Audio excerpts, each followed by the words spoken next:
শুভ সকাল বন্ধুরা, কেমন আছো তোমরা সবাই? আশা করছি তোমরা সবাই খুব ভালো আছো আর আমরাও ভালো আছি। আমার আরও একটি নতুন ব্লগে তোমাদের সবাইকে অনেক স্বাগত জানাই। আজ হচ্ছে শুক্রবার আর এখন বাজে ঘড়ির কাঁটায় ওই সকাল 8টা মতো। তবে চলো আজকের ব্লগটা এখান থেকেই শুরু করছি। আশা করি ব্লগটা তোমাদের ভালো লাগবে। এই যে ঘুম থেকে উঠে সমস্ত বাসি কাজগুলো সেরে নিয়েছি, তারপর চান করে সোজা চলে এসেছি ছাদে। তো দেখে মনে হচ্ছে না যে আজকে রোদ উঠবে, তো জানি না, আবার দেখা যায় শেষবেলায় উঠেও যেতে পারে। তো এইদিকে দেখো কয়েকটা গাছে ফুল হয়েছে, আর এই যে এখন গাছে কিন্তু ভালোই ফুল দিবে, তার কারণ এই যে বৃষ্টি হচ্ছে না, আর এই বৃষ্টির জল পেয়ে গাছগুলো কিন্তু বেশ তরতাজা হয়ে উঠছে। তো যতই জল দেই, এই বৃষ্টির জলের কিন্তু একটা গুণই আলাদা। মানে একদিন পর পর যদি বৃষ্টি হয় না, তাহলে গাছগুলো কিন্তু সুন্দর, পাতাগুলো একদম সবুজ থাকে আর ফুলও কিন্তু গাছে ভরে যায়। তারপর কয়েকটা ফুল তুলে ঠাকুরের পুজো দিয়ে চলে এসেছি এই যে ঘরে এসে সবার প্রথমে এই যে বিছানাটা তুলে নিলাম। আর বিছানাটা না তুললে তো মনে হবে না যে ঘরে কোনো কাজ করেছি। বিছানা তুলে নিয়ে তারপর এই যে চলে যাব সোজা রান্নাঘরে। তো রান্নাঘরে গিয়ে সবার প্রথমে আগে চা করব। তো এইদিকে দেখো বিছানাটা কিন্তু আমার একদম গোছানো হয়ে গেছে। আর আমার জানো তো বিছানা একদমই গোছানো থাকে না, এখনই গুছিয়েছি একটু পরেই দেখবে এলোমেলো হয়ে গেছে। এইদিকে রান্নাঘরে এসে গরম গরম 1 কাপ চা, আর সাথে এই যে এটা হচ্ছে কুকিজ। আমরা না ছোটবেলায় এটাকে কুকিজ বলতাম, আর এই কুকিজ দিয়ে দুধ চা খেতে কিন্তু বেশ ভালো লাগে। তো তোমরা এটাকে কি বলো আর কি নামে জানো সেটা কিন্তু অবশ্যই কমেন্ট করে জানিও। আর তোমরা কে কে খেয়েছো সেটাও কিন্তু জানিও। তো ছোটবেলায় না অনেক খেয়েছি, আর এখন ওই রকম করে খাওয়া হয় না। তো এই যে অনেক দিন পর আজকে হাজবেন্ড নিয়ে এসেছে, তো সেটাই এই যে চায়ের সঙ্গে নিয়ে নিলাম। তো চাটা খেয়ে তারপর এই যে রান্নাবান্নার জোগাড় শুরু করে দিয়েছি।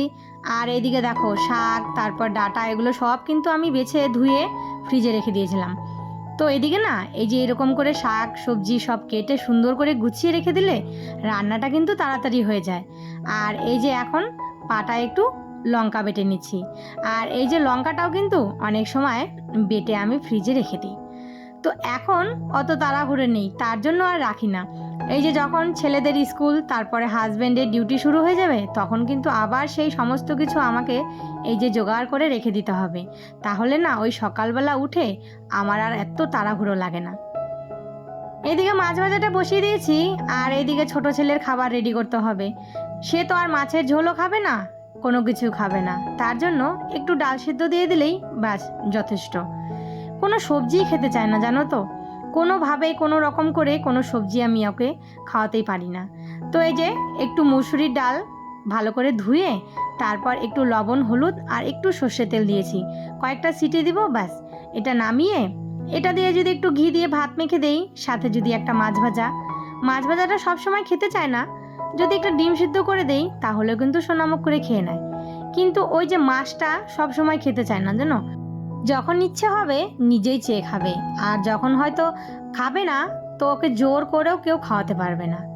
তো এইদিকে না ডালটা সেদ্ধ হয়ে গেছে, সেটা নামিয়ে নিয়ে এই যে ঢেঁকি শাকটা এটা আজকে ভেজে নিচ্ছি, না হলে না ঢেঁকি শাক বেশি দিন থাকলে কালো কালো হয়ে যায়। আর ওইদিকে মাছের ঝোলটা বসিয়ে দিয়েছি। তো এইদিকে না কতগুলো পেঁয়াজ ভালো করে এই যে কেটে পরিষ্কার করে ধুয়ে এখন এই যে রেখে দিব। তো ইচ্ছে আছে আগামীকাল বাবার বাড়ি যাওয়ার জন্য। তো ভাবলাম যে এখন পেঁয়াজ রসুন এগুলো যদি সব রেডি করে রেখে যায়, তাহলে যদি হাজবেন্ড রবিবারে মাংস নিয়ে আসে তাহলে সে নিজেই করে খেতে পারবে। তো এইদিকে দেখো আমারও কিন্তু রান্না একদম পুরো কমপ্লিট হয়ে গেছে, এখানে মাছের ঝোলটাও একদম রেডি। আর এরকম মিষ্টি কুমড়োর ডগা দিয়ে আমার হাজবেন্ড মাছের ঝোল খেতে বেশ ভালোবাসে। তো এদিকে বড় ছেলে, তার আবার এই যে মাছ ভাজার সাথে একটু পেঁয়াজ ভাজা লাগবে। তো ছেলে দুটোকে খেতে দিয়ে তারপর এই যে আমি খাওয়া দাওয়া সেরে বসলাম আজকে এই যে দেখো রান্নাঘরের টাইলস পরিষ্কার করতে। আর এই রান্নাঘরের টাইলসগুলো দেখে মনে হচ্ছে একদম চকচকা, কিন্তু ওই যে রান্নার সময় তেল ছিটে একটু একটু দাগ পড়েছে।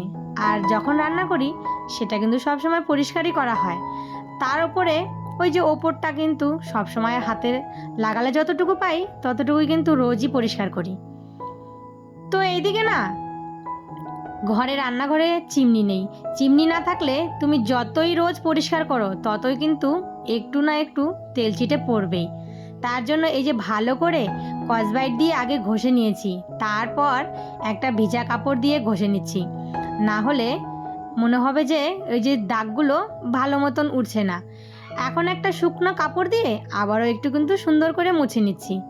তো ওই সাইডটা পরিষ্কার হয়ে গেছে, বাকি রইলো এই সাইডটা। আর এই যে জানো তো, রান্নাঘরে যদি চিমনি থাকে তাহলে কিন্তু এতটা তেল কাজটা আর হয় না, হয় কিন্তু এত পরিমাণে না। তো এইদিকে টাইলসগুলো কিন্তু আমার সুন্দর করে পরিষ্কার হয়ে গেছে। এখন আবারও একটু ভালো করে শুকনো কাপড় দিয়ে মুছে নিচ্ছি। তারপর এই যে রান্নাঘরের যত রান্নার কৌটোগুলো আছে, মশলার কৌটোগুলো, তো সেগুলো একটু পরিষ্কার করে নিব। জানো তো, এই যে মশলার কৌটোগুলো কিন্তু যখন রান্না করি তখনও কিন্তু পরিষ্কার করে নিই, তবুও আজকে যখন পরিষ্কার করছি সবটাই করে নিই। তোমরা যারা এই পর্যন্ত আমার ভিডিওটা দেখছো, তো প্লিজ বন্ধুরা একটা লাইক দিয়ে দিও। আর ভিডিওর কোনো অংশ যদি ভালো লেগে থাকে তাহলে একটা ছোট্ট কমেন্ট করে জানিও। আর তোমরা যারা আমার পরিবারে নতুন বন্ধুরা এসেছো, তো প্লিজ আমার চ্যানেলটা সাবস্ক্রাইব করে আমার পাশে থেকো। তো এইদিকে দেখো, এই যে তেলের কন্টেনার আর হচ্ছে মশলার কন্টেনারগুলো সমস্ত এই যে সুন্দর করে পরিষ্কার করে রেখে দিলাম। আর জানো তো, যখন যেই মশলাটা সাথে সাথে শেষ হয়ে যায় তখন কিন্তু আমি ওই কৌটোটা আগে ধুয়ে তারপর আবার মশলা রেখে দিই। এখানে কিন্তু সাদা তেলটা একদম বাড়ন্ত হয়ে গেছে। তো এই যে আবার মাসকাবাড়ি বাজার আসলে তখন কিন্তু আবার এই যে সাদা তেলের কৌটোটা ভরে যাবে। রান্নাবান্না সেরে পুরো আধ ঘন্টার মধ্যে রান্নাঘরের এই যে তেলচিটে টাইলস মেজে ঘষে একদম ঝকঝকে তকতকে করে দিয়েছি। আর এই যে দেখো, এই যে টাইলসটা না যতই মুছি, এটা যদি ভালো করে না মুছি না তাহলে কিন্তু জলের একটা দাগ পড়েই থাকে। তারপর এই যে দেখো, কালকে না সন্ধেবেলা এই যে কলা নিয়ে এসেছিলাম ছেলের জন্য। ছেলে তো আমার অন্য কোনো ফলই খাবে না, শুধু যে এই কলাটা একটু ছুলে দেই না তাহলেই ওই যে একটু খাবে, না হলে কোনো ফল খাবে না। তো যাই হোক, এটা কিন্তু মালভোগ কলা। তো চলো বন্ধুরা, আজকের ভিডিওটা কিন্তু এখানেই শেষ করব। সবাই ভালো থেকো, সুস্থ থেকো, আবারও দেখা হবে নতুন কোনো ভিডিওর সাথে।